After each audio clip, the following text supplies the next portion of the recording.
Hi, welcome back to Your Future, Your Finances. I'm your host again, Brian Kuhn. Today we're talking with Matt Neuberger of Neuberger & Company, which is a Sandler sales training facility or division. Yeah, licensee of Sandler Sales Training. We're talking today about sales training being the occupation of a salesperson, which a lot of people are these days in one form or another.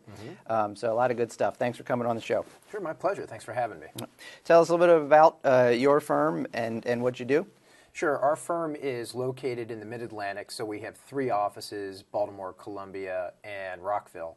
And we work with companies on what I would call sales process, business development process. But at the end of the day, we're a systems company. Businesses or individuals want to sell, and they need systems to do that. So we help them with that. So how do you build, either as the owner of the firm or if you are in sales, a successful system or sales force?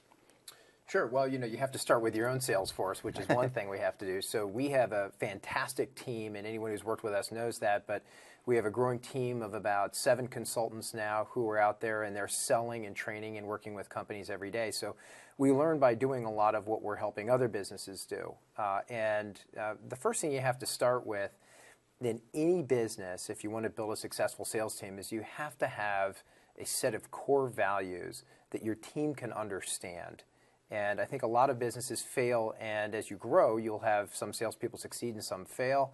And the reason for that is they don't all agree on what they stand for and what they're about, whatever your product or service is. So that's really the first thing. So salespeople, there's managing your time. You talk a little bit about that. What does that mean? Well, when it comes to managing your time, a lot of times the best way, if you're a salesperson, to look at what you have to do in terms of being successful is you have to understand what your activity that day has to be. So 99% of the time, Brian, not every single time, but 99% of the time we go into a business and we ask the salespeople, okay, what's your goal for the year? And then what do you have to do today to get to that goal? Yeah.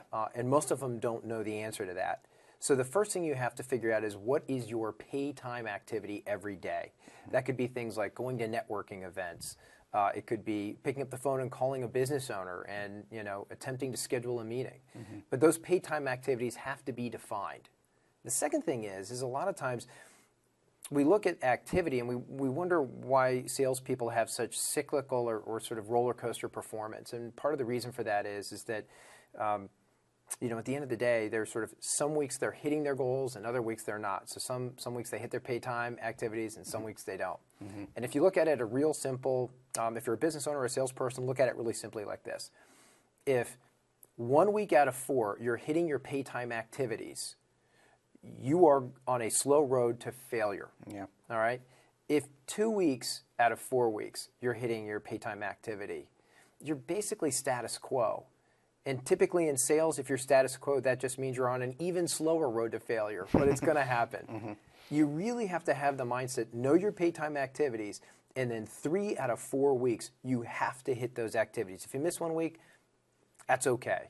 But 3 out of 4 weeks, you got to hit them. So that's what we're talking about, big picture, when it comes to managing your time. And this is any industry, right? I mean, any industry, any real major company that you might think of, they still have somebody who is operating in the greater realm of sales. Yeah. Now, some companies, depending on the industry, and construction is an example. If you talk to a construction company, they don't see themselves as being in sales, but they do have a department that puts, responds to, RFPs or RFQs. We call that selling. They call it responding to, a request for pricing. Right. Yeah. But yeah. So what can a manager of the salespeople or the CEO do to help and support them? Well, the first thing businesses have to understand is that if you're going to train your people or you want your people, your sales team to be successful, you have to start with a good manager. If you have any sales team at all and they're being managed, 70% of the success is predicated on you having a good manager. Now, where do most managers come from? Right. They're a great salesperson, and somebody told that great salesperson, hey, you're fantastic, go replicate yourself because you're great, right? And the problem with that is that the behavior, the mentality, the activities of a manager are much different than that of a salesperson. So if you really want to build a successful team, the first thing you look at is who is going to manage the sales process and the sales team. And managers are people that are very good at accountability, are very good at drawing very clear distinctions about what is acceptable and unacceptable, and very good at holding everybody to that. But at the same time, they're coaches that the sales team wants to be coached by. So they're not disciplinarians. They're also, they're very focused on supporting that salesperson and understanding that their primary job with that salesperson is every year to make that salesperson better. So if you want to build a great sales team, you start with the manager. And again, that's the area that we see companies default to. Hey, we found one of our good salespeople has been here 5 years. Well, we got to do something with him because he needs to be promoted. So we'll make him the sales manager. And they just don't put the thought or the time into creating the position, describing it in a way where there's a model that the sales manager can themselves be evaluated against before starting to work on the team. Yeah. If you start working on the team but not the manager, you're not going to see the results you want. Yeah. Within sales, sometimes there's the term cold calling, and whether that still exists or people are doing that. Does that still exist, and what does that mean in today's world? Well, I think a lot of people have gotten philosophical about cold calling, warm calling, and a lot of that's due to the growth in social media and all these different ways we can get in touch with people today, which you have more options and more ways to get in touch with people than you've ever had in the past.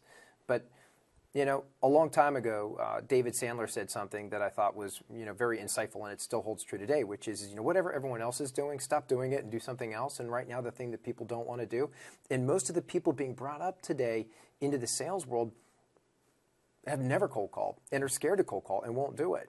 So I would say there is an advantage if you are comfortable cold calling, and I would say it is definitely there, and it's definitely an option that you can use.